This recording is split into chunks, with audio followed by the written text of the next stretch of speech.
Amin'izao marain'izao andeha hiderin'Andriamanitra indray isika, ka ny salamo fa 4:100 no hiderantsika an'Andriamanitra. Salamo fa 4:100.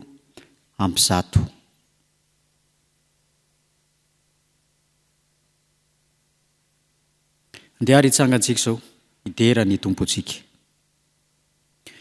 Hideran'ny tompontsika miaraka amin'ny mpanao salamo manao hoe: andeha misaoran'i Jehova ianareo rehetra mpanompon'i Jehova, izay mitoetra alina ao an-tranon'i Jehova, manandrata ny tananareo amin'ny fitoerana masina, ka misaoran'i Jehova. Hitahanao avao izy io na ne Jehova mpanao ny lanitra sy ny tany. Amen. Hivavaka isika. Ry Andriamanitra ny aiza ny an-danitro, misaotra anao zahay no ny fitiavanao, ny famindramponao lehibe tsy mety ritra, fa atobaka ao isan'andro amin'ny fiainanay. Ary izany indrindra aza no mbola matoa anay, matoa izao anay. Misaotra Tompo, no ianao fanahy masina tokoa ilay mpitarika anay, ilay manampy anay amin'ny fiderana anao. Dia niasa taminay indray ianao tamin'ity marain'ity, ka nitantana anay niala tany amin'ny tokantranonay tsiraray avy, ka tonga eto izay ny amin'izao fampofavahana izao ahafahanay mahazo hery vaovao indray hitrehinay ny fiainanay. Ny tsy fahatanteranay teo amin'ny lasa Tompo dia entinay eto anatrehanao indray mba amelanao ny elokay, satria te olona masina izay, te olona marina izay, te olona madio am-po zahay eo anatrehanao. Ka izay rehetra ho tanterana eto ary dia ho voninahitry ny anaranao, sady ho tafaray marina tokoa aminao izay. Aminaranao Jesoa. Amen. Petraka ianareo ry havako. Vavaka isika. Jesoa ankehitriny any tonga indray ny fotoana enonay ny teninao. Ianao lahy fanahy masina mpampahery, fanahy masina mpanazava, no angatahanay indray hirotsaka aty anatinay, ahafahanay mandray tsara izany, mba hamoazana izany ho anay sy ho an'ny hafa koa. Amin'ny anaranao Jesoa. Amen. Ny mofonainantsika amin'ny tian'io ry havako dia ny Jaona 4:12, ny 12, mitsahatra eo amin'ny 4:20. Jaona 4:12, ny 12, mitsahatra eo amin'ny 4:20. Hovakina aminaran'ny Tompo manao hoe: tsy hamela anareo kamboty aho, ankaty aminareo aho. Vetivety foana dia tsy ahita intsony izao tontolo izao, fa ianareo no ahita. Satria velona aho, dia ho velona koa ianareo. Amin'izany andro izany dia ho fantatrareo fa izaho ao amin'iraiko, ary anareo ato amiko, ary izao aminareo. Izay manana ny didiko ka mitandrina izany, dia izy no tia ahy, ary izay tia ahy no tiany raiko, ary izaho tia azy ka iseho aminy. Ho Jodasy tsy Iskariota taminy: Tompoko, nahoana no aminay ihany no isehonao fa tsy amin'izao tontolo izao koa? Jesosy namalaka anao taminy hoe: raha misy tia ahy dia hitandrina ny teniko izy, ary ny raiko tia azy, ary akao aminy izahay ka onina ao aminy. Izay tsy tia ahy dia tsy mitandrina ny teniko, ary ny teny izay renareo dia tsy ahy fa ny raiko izay naniraka ahy. Amen. Ray masino, manamasinana amin'ny fahamarinana, ny teninao no fahamarinana. Amen. Arak'izany ry havako dia ity mofonainantsika ity indray no entina ho antsika hitondrana hafatra amin'izao anio izao. Mofonaina izay mitondra fampiomanana andreo mpianatra Jesoa rehefa hiala tetỳ amin'izao tontolo izao izy. Ary ny Jaona 4:12 manontolo mihitsy no anatanterahany Jesoa izany. Manomana ny fialany tetỳ ambonin'ny tany Jesoa. Tsy ho mora mpianatra izany, satria Jesoa efa niteny tamin'ny mpianatra manao hoe: ianareo dia efa nantsoko hoe sakaiza. Jesoa koa efa niteny, ary mbola teneniny ihany eto amin'ity perikopy ity, fa izy sy ny ray dia iray ihany. Izy dia manao nyreto mpianatra reto ho zanaka. Jesosy niteny tamin'ny mpianatra hoe anaka. Amin'ny maha iray azy ao amin'ny Andriamanitra ray. Dia manomana nyreto mpianatra reto izy izay zanany, zanak'Andriamanitra. Satria ho avy ny fotoana ary tsy ho ela dia tsy ho eo intsony Jesosy. Ny fifandraisana am-po anefa dia efa lalina dia lalina tamin'izy ireo. Noho izany raha tsy misy ny fampiomanana dia izy famoizam-po lehibe eo amin'ny mpianatra. Hainy Jesosy ary zany amin'ny Mahandriamanitra azy, ary hainy tsara ireto mpianany reto amin'ny maha olombelona azy.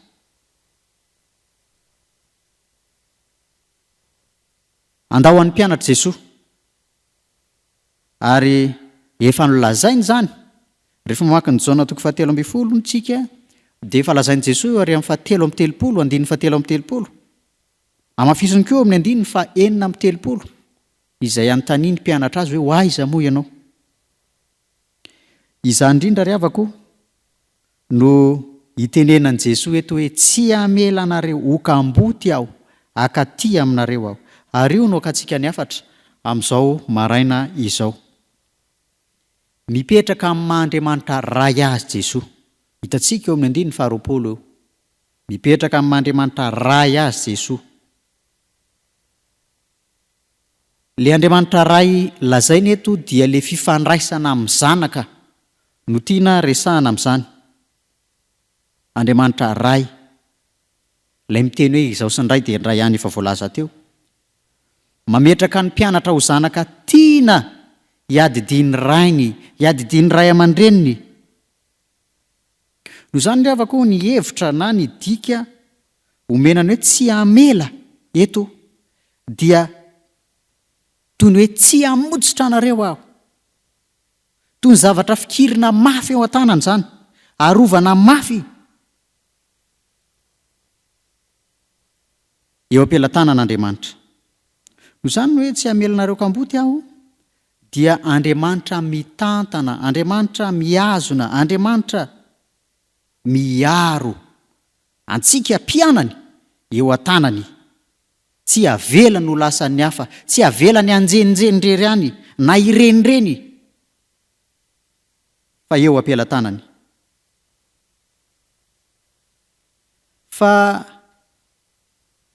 ny ao ambadika indray ny hoe tsy hamelanareo kamboty aho dia izao, zanaka an-trano, zanaka an-trano, hiadidiny ray aman-dreny ao an-trano, fa tsy any ivelan'ny ankohonana akory izany. Ao an-trano, omen'Andriamanitra izay ilainy ao an-trano. Raha vao miresaka hoe trano ry havako teo amin'ny Jiosy sy eo amin'ny dikany Soratra Masina sy ny hevitry ny Soratra Masina dia mandraka hariva ny teny hoe fiadanana, trano. Fiadanana, ilay fiadanana omen'Andriamanitra. Satria heverina fa ny trano dia lavitra ny fahavalo, misy varavarana, misy rindrina. Ka ilay fiadanana, ilay tsy fananana aya no ao anatin'izany.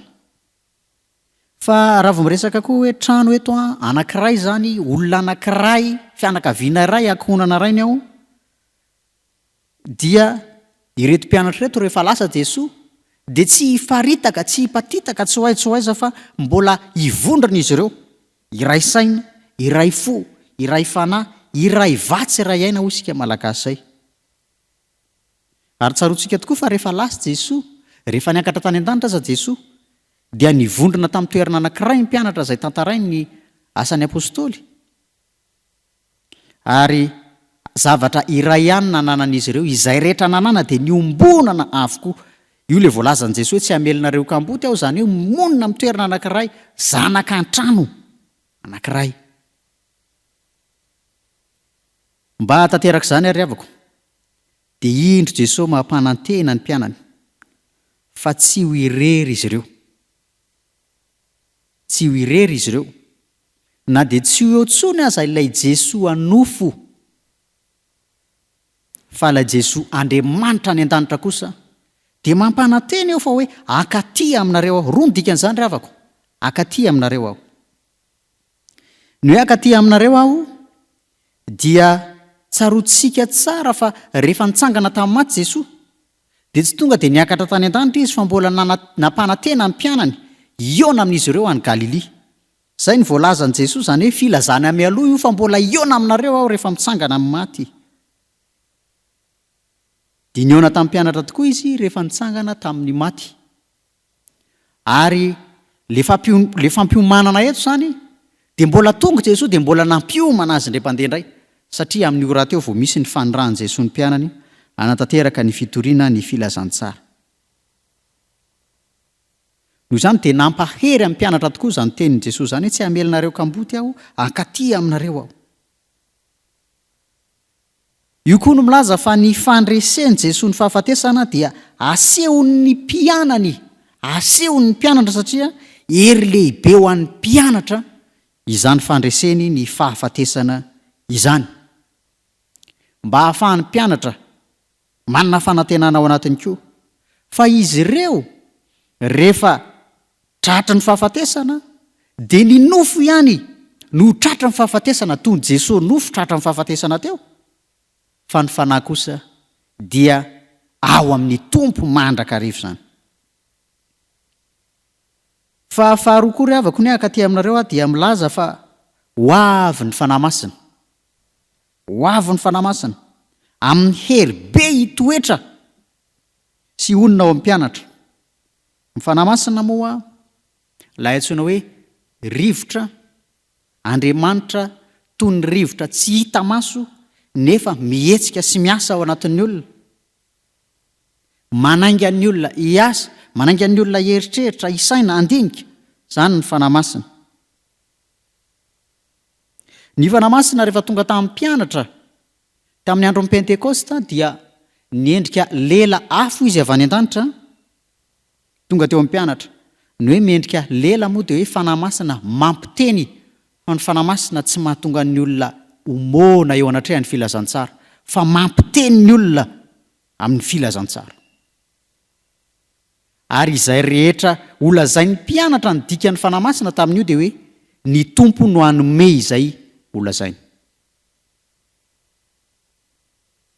Eo malagasy koa ary havako, satria afo ny resahana, hery mandroaka, izany afo izany mandroaka ny ratsy, mandroaka ny atsika, mandroaka ny heverina, fa hono gasy hoe mandroaka lolo sy ny sisa.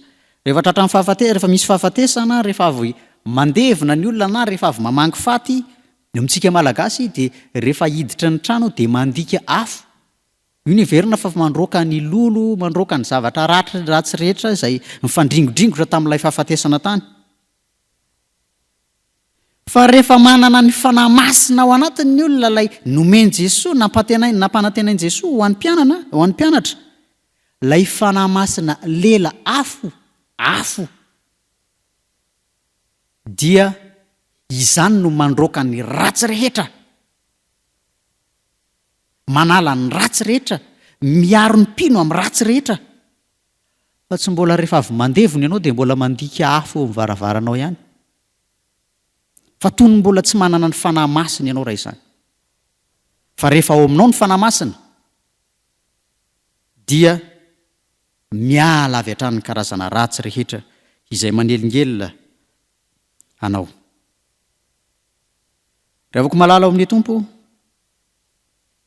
ny andininy faharoapolo, dia tsy Jesoa ihany no eo amintsika, fa isika koa dia monina ao amin'ny Jesoa. Monina ao amin'ny Jesoa. Toerana izany. Any hoe ankohonan'Andriamanitra tsika araka ny voalaza teo. Iray fomba amin'Andriamanitra. Manatanteraka ny fomba an'Andriamanitra.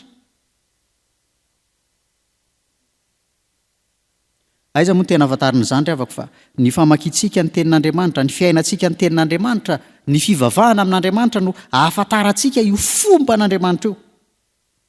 Ka hitezantsika ny tenantsika amin'ny fomba an'Andriamanitra. Hitezantsika ny zanantsika amin'ny fomba an'Andriamanitra, ny ankohonantsika amin'ny fomba an'Andriamanitra. Fanontaniana dia hoe fomba an'Andriamanitra tokoa ve no iainantsika isan'andro?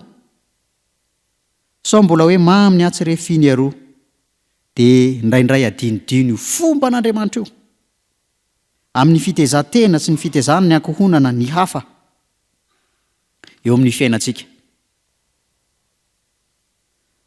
Izao ary avako malala amin'ny tompo. Ireto mpianatra reto isan'andro san'andro dia tena tia miresaka amin'i Jesosy, ilay fahalalana tsara indrindra, ilay fitiavana tsara indrindra san'andro. Raha zanak'Andriamanitra koa isika dia miresaha amin'i Jesosy, miresaha amin'Andriamanitra. Ny zanaka tsy miresaka amin'ny ray aman-dreny dia toa zaza sary, toa zaza voailika, na zaza ailika, na zaza toa manala tena eo anivon'ny ray aman-dreny, tsy ampy fifandraisana eo amin'ny ray aman-dreny.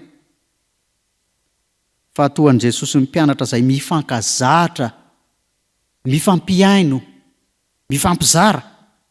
Dia voalaza ny Soratra Masina manao mifankazara amin'ny tsy tonga dia hiadana ianao. Tianao omen'Andriamanitra ve izay rehetra ilainao? Miresaha amin'Andriamanitra amin'ny alalan'ny vavaka famakiana ny Soratra Masina. Tsy hoe rehefa mitantara amintsika ny zanantsika, amin'ny izay nalehany dia ampy ny fiainona azy, fa mila mifampiresaka tsara amin'ireny zanantsika ireny tsika, manontany ny momba azy. Fa rehefa mifandray tsara ny ray aman-dreny sy zanaka, fampiarana ilay ten'Andriamanitra izany izao no lazaiko. Rehefa mifampiresaka tsara sy mifandray tsara ny ray aman-dreny sy zanaka, dia fantatra ny filana eo amin'ny ray aman-dreny sy zanaka, ary dia mifamaly izany filana izany. Noho izany koa rehefa miresaka tsara amin'Andriamanitra isika, dia valian'Andriamanitra ny filantsika, izay rehetra ilaitsika, izay tiantsika ho ampiasaintsika eo amin'ny fiainantsika ka sitrapon'Andriamanitra, dia valian'Andriamanitra eo amin'ny fiainantsika izany rehetra izany. Noho izany ry havako, amin'izao Soratra Masina izao izany dia fanomanan'i Jesosy ny mpianany ny fifampiresahana tsara. Jesosy miresaka amin'ny mpianany, fa ny mpianany koa miresaka amin'ny Jesosy, manontany an'i Jesosy, mamantatra tsara hoe hoaiza moa ianao Jesosy. Dia mamaly izany Jesosy, mamaly ny filany ireto mpianatra ireto. Fa toy izany koa isika eo amin'ny fiainantsika, rehefa mifampiresaka tsara dia valian'Andriamanitra ny filantsika. Fa tena ilaina ry havako amaranana izao hafatra an'io izao ny fanomanana ny olona amin'ny zavatra rehetra atao sy ho tanterahana ao aorian'ny fotoana hitenenana. Ary izany no mahatsara ny hoe ilaina mandrakariva ny hananantsika fandaharam-potoana eo amin'ny fiainantsika. Maraina vao mifoha manao an'izao, manao an'izao, manao an'izao, manao an'izao, tsy atory izany moa nareo, mba miteny fotsiny ahy eto. Manao izao, manao izao, manao izao eo amin'ny fiainana. Iny dia hitezana ny saina, fa tsy hoe hitezana ny saina fotsiny, fa hitezana ny fo koa, mba tsy ho feno zavatra tampoka eo amin'ny fiainana. Ary izany nanomanan'i Jesosy ny mpianany eto, mba tsy ho feno zavatra tampoka sy mavesatra eo amin'ny fiainana ka hanimba ny fo, dia misy ny fiomanana. Ary izany no ilana ny fandaharam-potoana mirafidrafitra tsara eo amin'ny fiainana, mba hitezana ny saina sy ny fo. Dia manentana anao koa amin'izany fandaharam-potoana arafitra ao amin'ny fiainanao izany, mba ho arahany zanakao, ny ankohonanao, ny fianakavianao. Fa izany dia no tanterahana trany teo amin'ny zanak'Israely, raha tany teo amin'ny tantarany zanak'Israely teo amin'ny Soratra Masina. Misy fandaharam-potoana mirafidrafitra tsara, eto mivavaka, eto mankary, izy miandrondry, iza ny manao an'izao sy ny sisa sy sisa, dia mirafitra tsara izany. Apetraka ny raim-pianakaviana moa tamin'izany teo amin'ny tantarany zanak'Israely. Eo amintsika koa ry havako, mba hanomanana tsara ny ankohonantsika hiatrika ny ho avy, dia apetrapetrao tsara ny fandaharam-potoananao. Raha misy zavatra tiana ho lazaina amin'ny zanakao, mikasika ny fanananao ve, mikasika ampiomany amin'izany ny zanakao, mba tsy ho ady ritra rehefa any aoriana any. Ka nanomanan'i Jesosy tsara izany reto mpianatra reto, mba hisy fiombonana tsara, dia homanina tsara izy ireo, ara-tsaina, teo amin'ny fo, manina koa ny fanan'izy ireo, hiatrika ny fahalasanan'i Jesosy sy ny fiaviany indray. Ravako malala ao amin'ny tompo, izay no hafatra tiana nomena ho antsika tamin'ity maraina ity, dia ny fanomanan'i Jesosy ny mpianany. izay tsy avelany irery fa ireo dia ankohonany, ireo dia zanany, ka tia ny omena izay rehetra sahaza azy ireo. Dia izany tenin'Andriamanitra izany ary avako dia asoa ny tena sy ny fanahintsika indray amin'ity anio ity sy amin'ny fiainantsika manontolo. Amen. Vavaka isika. Andriamanitra misaotra anao izay noho ny amin'ny teninao izay nambara teto. Teny lazainao fa tsy hamelanareo kamboty aho, hankaty aminareo aho. Ilazanao izany fa zanakao ireo mpianatra ireo, tsy mba arianao fa ataonao ankohonana ao an-tranonao, sady efa monina ao aminao raha teo araka ny voalazan'ny Soratra Masina teo. Noho izany dia ampimbonina ao iray izy ireo, ary tokony iray saina, iray fo, fanairay eo amin'ny fiainan'izy rehetra. Izahay ny tiany lazaina amin'izany Jesosy ankehitriny, satria ankohonanao Andriamanitra izahay, tianao loatra izahay. Ary porofon'izany fitiavanao anay izany aza no anatonanay anao eto androany, anio hiresaka aminao, satria tsara ny miresaka aminao isan'andro, toy ny firesahan'ny ray aman-dreniny amin'ny zanany ao an-trano, mba hisiny ny fifandraisana tsara, hitezana ny saina, ny fo, ny fanahy, ahafantarana ny fandaharana sy ny programa rehetra eo amin'ny fiainana, fa tsy misy akinafinafina sy tsy tampoka izany, ka hanimba ny fo sy ny fisainanay. Jesosy Kristy tomponay eo, tondra bavaka indray izay reto mpanomponao reto, izay namonjy izao maraim-baovao izao, mba ho fiainana vaovao an-tranany ny fiainan'izy ireo toy izao maraim-baovao izao. Ho tolorinao fiadanana sy fifaliana hatrany izy ireo, amin'ny asa, amin'ny fameloma-tena, amin'ny fiainana ao an-tokantrano, ny fimbonina ao an-tokantrano, ny fifanampiana ao an-tokantrano, dia ahita fahombiazana avy amin'izany anie izy ireo. Ary dia azara fifaliana ho an'ny hafa koa satria mifampahery izao ny mino.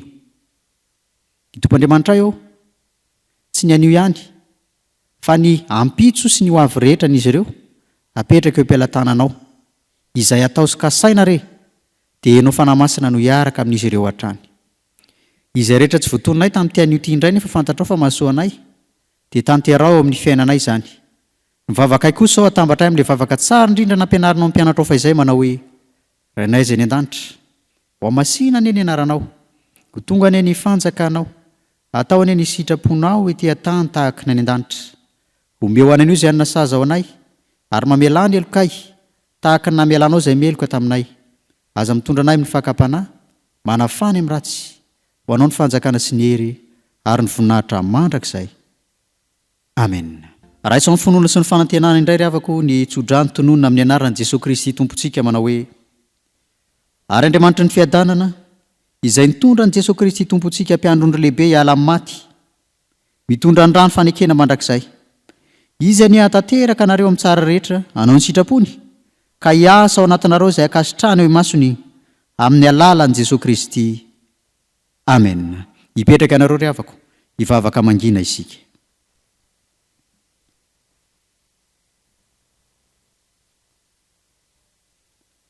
Ho an'Andriamanitra rery ny voninahitra amin'ny anaran'ny Ray sy ny Zanaka ary ny fanamasina. Amen.